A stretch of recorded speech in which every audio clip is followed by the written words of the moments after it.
Yeah. So that's interesting. You're saying consumer device. Because to me, actually, the answer doesn't lie in consumer devices per se, as at least the way we know them, right? So when I'm asked, hey, what is the latest CES innovation you'd like? So it's like, none. I don't want to connect my fridge to the internet. I had an interesting set of interviews recently at IoT Stars in Nuremberg during Embedded World.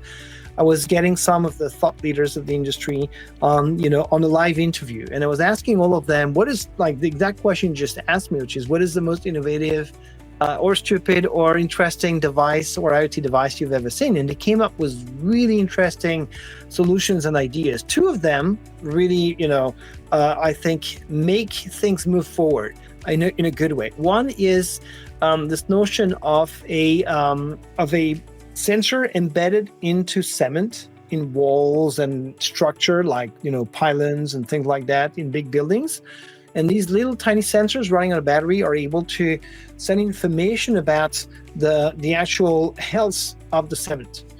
Nice. And basically it will allow you to predict if there's going to be any cracking and if the infrastructure is put at risk of not being solid, right?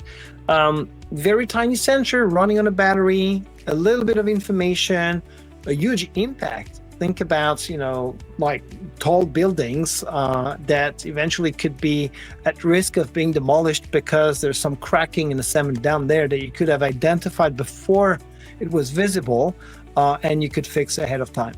Another interesting one is highlighting the fact that when you come up with a very innovative idea, you have something that could work. So a friend of mine was talking about this project, a company that is proposing consumers to sell their data and make money out of it. The data would be data coming from attics, so measuring humidity, temperature, state of the roof, and things like that. The idea is to say, hey, consumer, do you want to install that little device in your attic, and we'll pay you.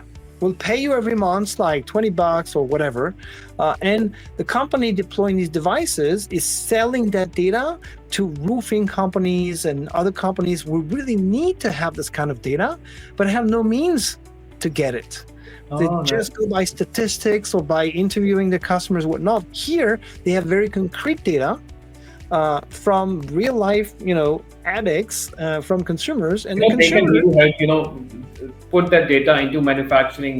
They are the roofing companies, they are the roofing manufacturing companies. Yes. They can put that into use, like real-time. Exactly. So there's value in that data. And as a consumer, what I found really fantastic in that solution, and tying it back to your comment about, consumer devices, a consumer can now start making money on a system that usually it's the other way around. Consumer, they give away their data without even realizing it. I'm thinking about Sidewalk and thinking about tons of these IoT consumer devices. I was talking about my fridge being connected. My fridge is a Samsung one. It happens to be connected. And you know what? Just because I'm a geek, I did connect it. But there's no value for me.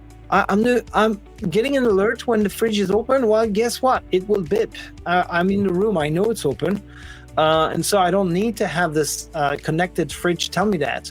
And what's going on is that Samsung is using my data, my usage data, my fridge, without me getting any cent on it, which is kind of a bummer, right? I could eventually try and monetize that data. And so that device that I was mentioning about attic, measuring, is super interesting because it opens up, it creates a new business model where consumers are benefiting from.